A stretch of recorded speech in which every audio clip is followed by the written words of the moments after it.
Bonjour tout le monde, c'est Micha. J'espère que vous allez bien, hein, ma très chère famille. J'espère que vous vous portez bien et que vous passez bien cette semaine. Chez nous, elle est un peu plus pluvieuse. Vous imaginez? J'ai 2 jours de congé et il pleut. Si c'est pas la malchance, ça, c'est la sorcellerie. Il faisait beau, je travaillais. J'allais travailler le matin, le soir. Maintenant, il pleut. Bref, on passe sur ça parce que vraiment la sorcellerie là me poursuit partout. Du coup, moi j'en profite pour vous faire une vidéo. Cette vidéo est basée sur le fait que je vous montre une technique de comment j'hydrate mes braids. Parce qu'il y en a sûrement qui se disent que comment elle fait ou comment elle fait pour hydrater ses cheveux. Comment je fais pour hydrater mes cheveux? Alors, j'ai une petite recette que j'utilise pour hydrater mes cheveux. C'est vraiment, comment vous dire, c'est comme un leave-in, un petit leave-in, sans être un leave-in, mais bon, je dirais juste, c'est un peu comme un leave-in. Nos cheveux ont souvent besoin d'eau et quand ils sont dans des nattes, quand ils sont tressés, ils n'ont plus accès à de l'eau. Bien sûr, le soir, je mets de l'huile de ricin.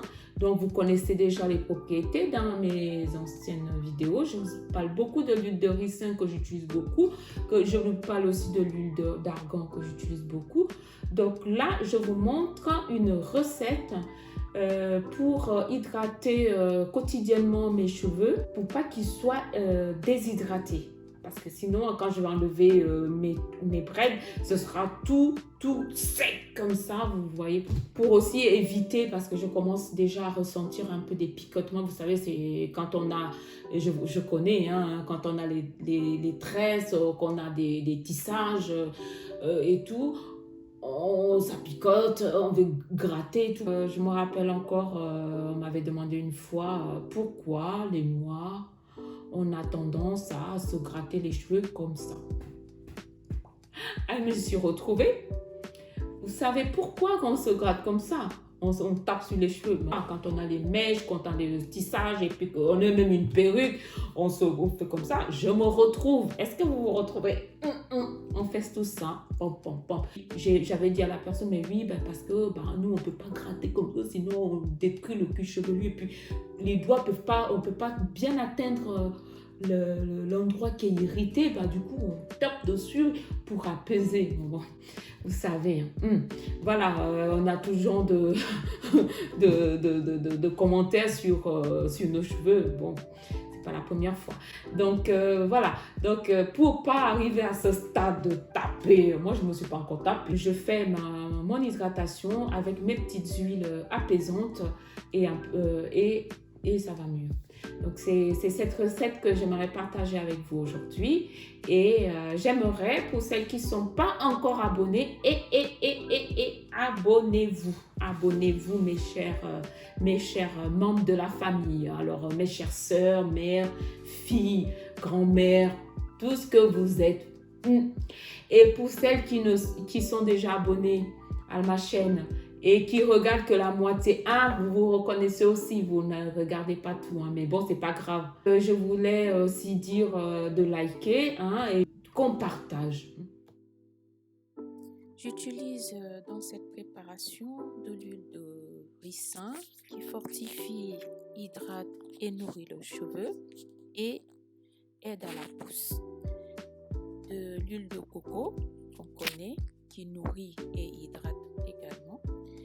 Quelques gouttes d'huile essentielle de tea tree qui a des propriétés apaisantes, anti-inflammatoires et qui lutte contre les démangeaisons. Je prends de l'eau minérale aussi pour la stabilité du produit fini.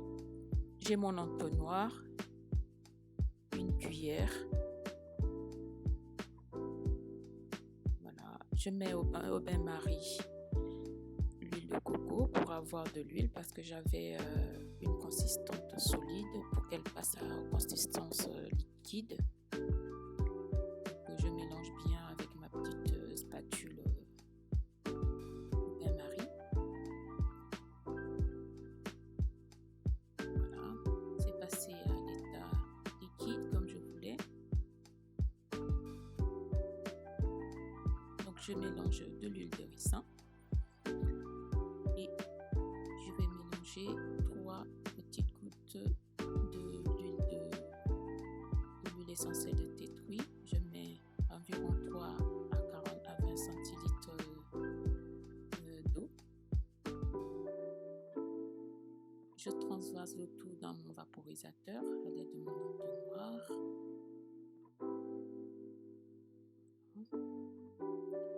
Je signale que c'est pas chaud du tout, donc j'ai mon spray qui est prêt. Il faut savoir que ce spray est censé être solide après à cause de l'huile de coco. Il faut toujours le passer un tout petit peu dans de l'eau tiède pour le faire revenir à l'état liquide. Voilà, maintenant je vais passer à l'application.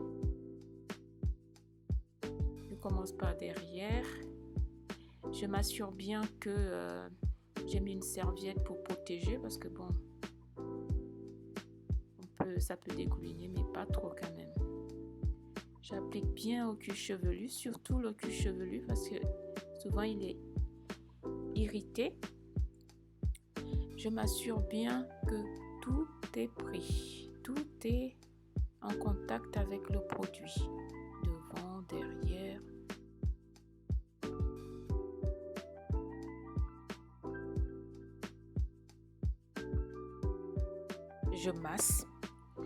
Je masse vraiment, c'est l'occasion aussi de masser son cuir chevelu. Je me sers des traits des nattes que j'ai faites en bas. Pour celles qui ont des tissages et perruques, vous pouvez faire pareil. Il faut utiliser le même spray hydratant, il est très bien, je vous assure. Pour les huiles essentielles, faites attention quand même, je vous conseille de faire des tests, voilà. Et appliquez le soir aussi ce spray avant d'aller se coucher. Vous mettez votre bonnet.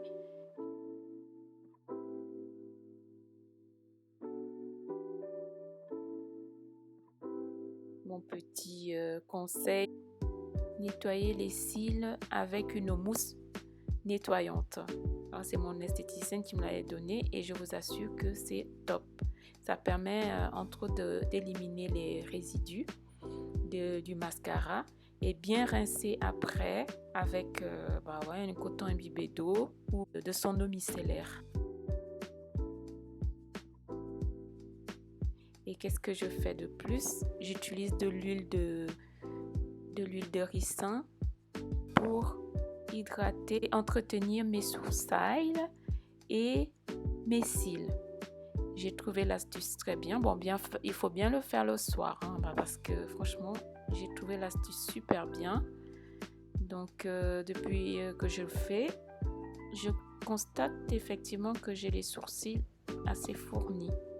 Voilà mon petit soin du soir. Je vous remercie de m'avoir regardé et n'hésitez pas à me laisser des commentaires et à liker.